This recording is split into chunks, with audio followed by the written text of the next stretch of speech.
Greetings everyone, my name is Scott Swanstrom. I am your host of Veteran Safe Places, and today we have a very special guest, Nick Padlo from Sophros Recovery, and we're going to get a chance to just delve into his story a little bit more and what he's doing at Sophros Recovery and how they came into the family of Veteran Safe Places. Veteran Safe Places is a movement that has been initiated by the Firewatch, which we are trying to reduce and ultimately to nix every veteran suicide. And we really want to provide life-giving support to them and just really celebrate their service to our country, because even heroes need heroes. But let me go ahead and turn the conversation over to Nick here. Nick, thank you so much for joining us today. Yeah, thanks, Scott. Appreciate it. Tell us a little bit about Sophros Recovery. Yeah, so Sophros Recovery is a treatment center for addiction and mental health issues that was really started out of my own experience in recovery, which I think we'll get into a little bit later. But we exist as a place that's, it's called intensive outpatient. So you're spending, either half a day or a full day with us over the course of 6 to 12 weeks in order to really start to address not only, underlying addictions with drugs and alcohol, but also the reasons that we started using in the first place, and kind of building a toolkit that helps us to more effectively manage and work our way through life. Excellent, very good. So you're wrestling a lot with co-occurring disorders, mental health challenges that a person might be navigating through at that time also. And you have a heart for veterans, and I understand that's part of why you wanted to become a veteran safe place. Sure. How did the core values of becoming a veteran safe place align with Sophros Recovery? Yeah, so I'm an Army vet myself, and as I have over the years, I've noticed that not only do a lot of vets struggle with addiction and mental health, but personally, I have lost more friends to suicide than to IEDs. And that's a disaster. Yeah. And so we have to have places that can help folks navigate this, because frankly, we don't learn how to navigate it in the Army. We learn a lot, or in the military in general, we learn a lot of stuff, but we don't learn that. We don't learn how to navigate emotions. Yeah. I know active duty learn to take on challenges that are beyond the scope of what your normal everyday civilian can tackle. And so when a veteran probably wrestles with mental health challenges, not knowing where to go, and the pride of thinking I should be able to take care of this is really daunting, I can imagine. Right.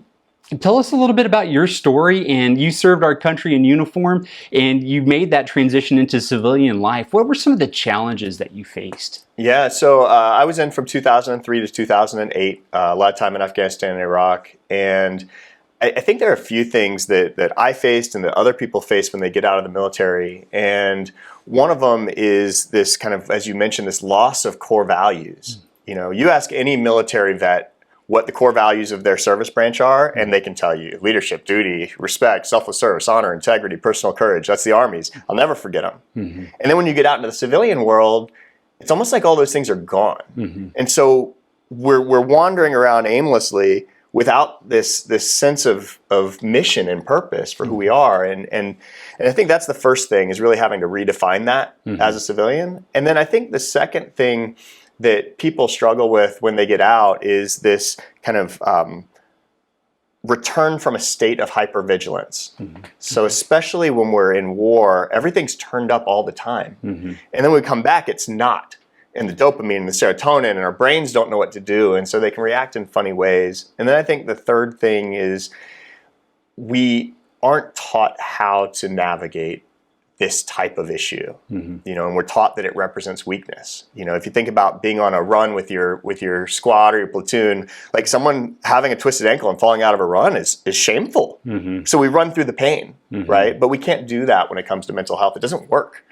And when I try to give this analogy to veterans, one of the things I say is like, would you ever run away from an enemy in combat? Would you ever run away? Like, the answer is no. Like, of course not. I'd never run away. It's like, well, why are you running away from this one? Yeah. And frankly, it's probably the most difficult battle a lot of us will ever face in our life. And the only way out, what we say in treatment, the only way out is through. And so you've got to fight it head on, and you've got to address it. And a lot of times, you need help to do that. And that's what we exist for, is a place where we can help people navigate through some of those difficult challenges.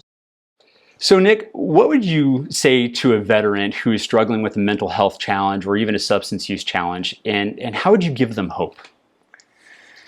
Yeah, it's a good question. Because that's what we lose when we get there, right? Yeah. We don't have any hope. We don't think there's any way out. But there is a way out. Mm-hmm. And so many of us have found that way out, right? And it's okay to admit that you need help to find that. Mm-hmm.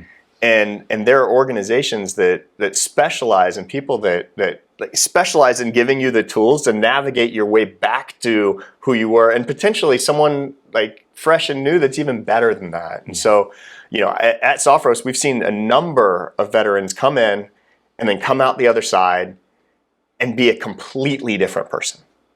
And so it's possible. Yeah. It's very possible, and it's very attainable. But it takes work. Yeah, it takes a lot of work.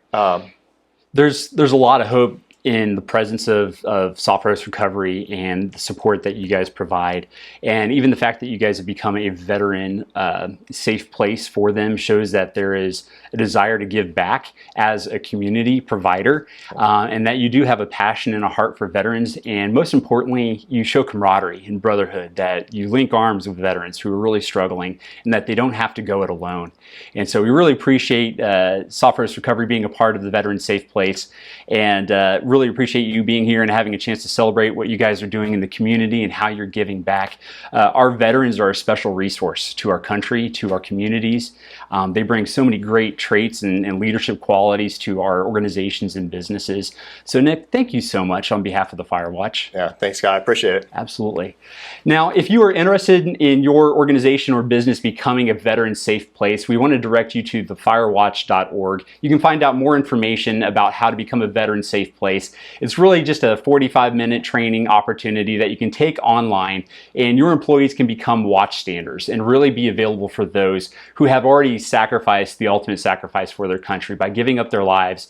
And we can really support them and just provide the resources and empowerment to help navigate difficult thoughts and situations, especially when it comes to suicide. So thank you again.